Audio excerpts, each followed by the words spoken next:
Salam sahabat-sahabat firman kehidupan yang terkasih di dalam Tuhan Yesus Kristus. Hari ini kita akan belajar bersama-sama dari sebuah perumpamaan yang sangat mendalam yang diajarkan oleh Tuhan Yesus sendiri tentang kerendahan hati. Firman Tuhan yang akan kita renungkan tercatat dalam kitab Lukas pasal 18 ayat 9 hingga 14. Melalui perumpamaan ini, Tuhan ingin mengajar kita tentang sikap hati yang benar saat datang ke hadapannya. Dia ingin menunjukkan kepada kita siapakah yang sesungguhnya dibenarkan di matanya. Mari kita buka hati dan pikiran kita untuk menerima kebenaran firman Tuhan. Mari kita berdoa. Bapa Surgawi, kami datang ke hadapan-Mu dengan segala kerendahan hati. Kami bersyukur atas kasih-Mu yang memanggil kami untuk mendekat dan mendengarkan suara-Mu. Kami memohon ya Roh Kudus, jamalah hati dan pikiran kami saat ini, singkapkanlah kebenaran firman-Mu, sehingga kami tidak hanya mendengarnya, tetapi juga memahami dan mampu melakukannya dalam hidup kami. Jauhkanlah segala hal yang dapat mengganggu konsentrasi kami, dan penuhilah kami dengan damai sejahtera-Mu. Biarlah nama-Mu saja yang dipermuliakan. Di dalam nama Tuhan Yesus Kristus, kami berdoa. Amin. Sahabat firman kehidupan yang dikasihi Allah, dalam perjalanan iman, kita seringkali disibukkan dengan pertanyaan tentang bagaimana caranya agar doa kita didengar oleh Tuhan. Atau bagaimana menjadi orang yang benar di mata Tuhan? Perumpamaan Tuhan Yesus tentang orang Farisi dan pemungut cukai di dalam Lukas 18 ayat 9-14 menjadi jawaban yang mengejutkan, bukan hanya sebuah cerita, melainkan cermin yang menyingkap kondisi hati kita. Perumpamaan ini ditujukan kepada orang-orang tertentu yang percaya kepada diri sendiri bahwa mereka adalah orang benar dan memandang rendah semua orang lain. Tentu saja kita tidak ingin menjadi seperti orang Farisi, tetapi tanpa sadar sifat-sifatnya seringkali bersemayam di dalam hati kita. Mari kita mulai dengan membaca Lukas 18 ayat 9-14. Dan kepada beberapa orang yang menganggap dirinya benar dan memandang rendah semua orang lain, Yesus mengatakan perumpamaan ini. Ada dua orang pergi ke bait Allah untuk berdoa. Yang seorang adalah Farisi dan yang lain pemungut cukai. Orang Farisi itu berdiri dan berdoa dalam hatinya begini, "Ya Allah, aku mengucap syukur kepadamu karena aku tidak sama seperti semua orang lain, bukan perampok, bukan orang lalim, bukan pezinah, dan bukan juga seperti pemungut cukai ini. Aku berpuasa 2 kali seminggu. Aku memberikan 1/10 dari segala penghasilanku." Tetapi pemungut cukai itu berdiri jauh-jauh, bahkan ia tidak berani menengadah ke langit, melainkan ia memukul diri dan berkata, "Ya Allah, kasihanilah aku orang berdosa ini." Aku berkata kepadamu, orang ini pulang ke rumahnya sebagai orang yang dibenarkan Allah, dan orang lain itu tidak. Sebab barang siapa meninggikan diri, ia akan direndahkan, dan barang siapa merendahkan diri, ia akan ditinggikan. Orang Farisi adalah sosok panutan rohani di zamannya. Ia mentaati hukum Taurat dengan teliti, berpuasa 2 kali seminggu, dan memberikan 1/10 dari segala penghasilannya.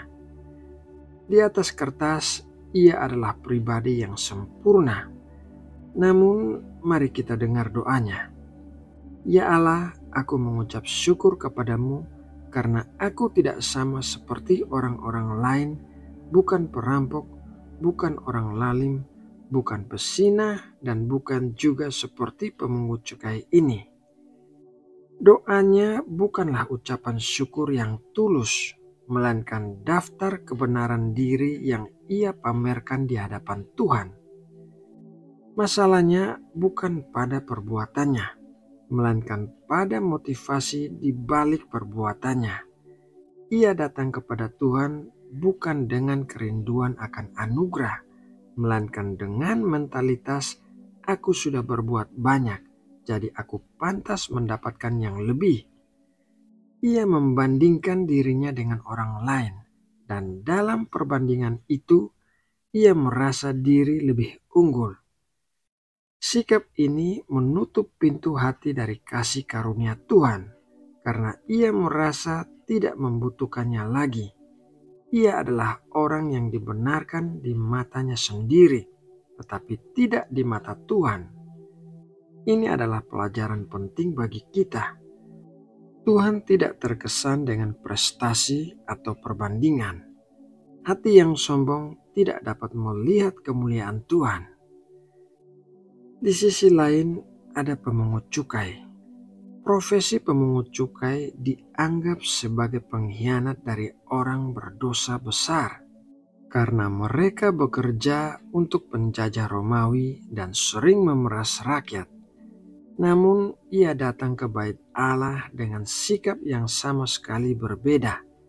Ia berdiri jauh di belakang, tidak berani mengangkat mukanya ke langit dan memukul dadanya sebagai simbol penyesalan mendalam.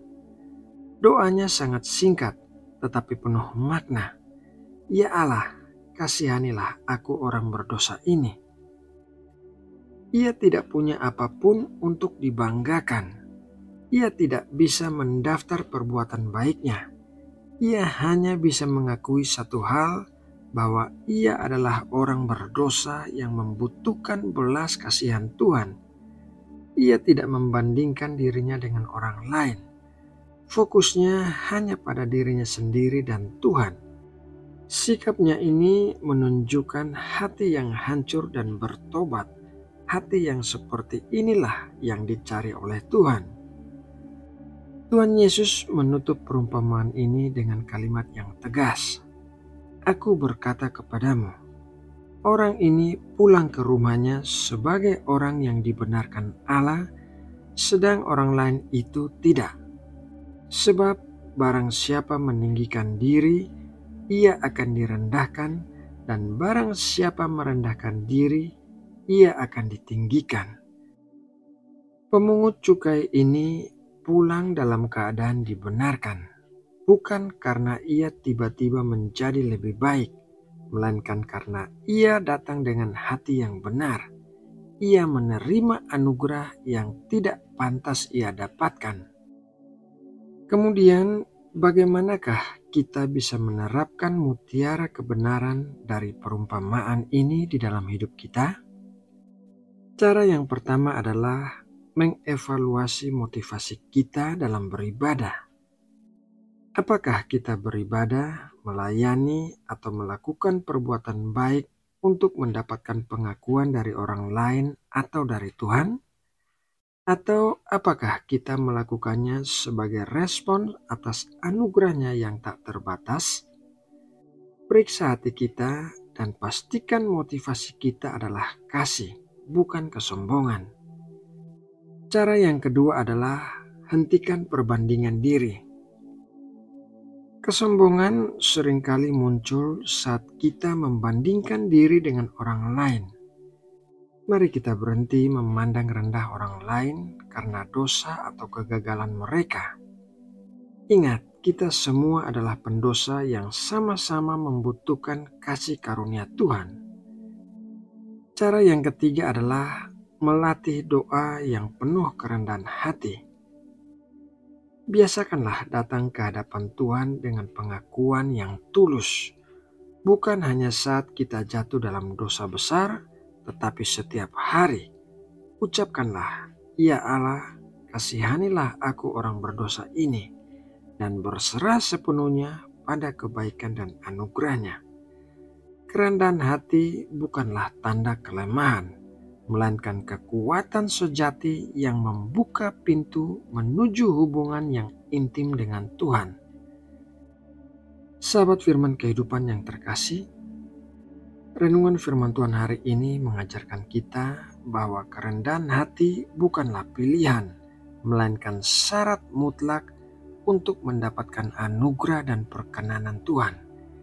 Kita tidak bisa menawar keselamatan dengan perbuatan baik kita, karena keselamatan adalah anugerah yang cuma-cuma darinya. Hanya hati yang hancur dan merendahkan diri yang bisa menerima anugerah itu. Mari kita tinggalkan jubah kesombongan Farisi dan kenakanlah hati yang tulus dan rendah hati seperti pemungut cukai, karena hanya dengan demikian kita akan pulang ke rumah kita dalam keadaan dibenarkan olehnya. Nah, sahabatku, demikianlah renungan firman Tuhan hari ini. Sebelum kita melanjutkan aktivitas, mari kita menutup renungan ini dalam doa. Bapa di surga, kami bersyukur telah mendengarkan firman-Mu yang hidup dan berkuasa. Hari ini Engkau kembali mengingatkan kami melalui perumpamaan tentang orang Farisi dan pemungut cukai. Ya Tuhan, kami mengakui betapa seringnya kami datang ke hadapan-Mu dengan hati yang sombong, memamerkan perbuatan baik kami, dan membandingkan diri kami dengan orang lain. Ampuni kami ya Bapa, jika kami pernah merasa diri kami lebih benar dari sesama kami. Ajarilah kami untuk meneladani hati pemungut cukai yang datang kepadamu dengan kerendahan hati dan penyesalan yang tulus. Dan kami tahu kami tidak punya apapun untuk dibanggakan, dan satu-satunya harapan kami adalah belas kasihan-Mu yang tidak terbatas. Ya Roh Kudus, lembutkanlah hati kami setiap hari agar kami selalu datang kepada Tuhan dengan sikap yang benar. Biarlah hidup kami menjadi cerminan anugerah-Mu, bukan kebenaran diri kami sendiri. Di dalam nama Tuhan Yesus kami berdoa. Amin.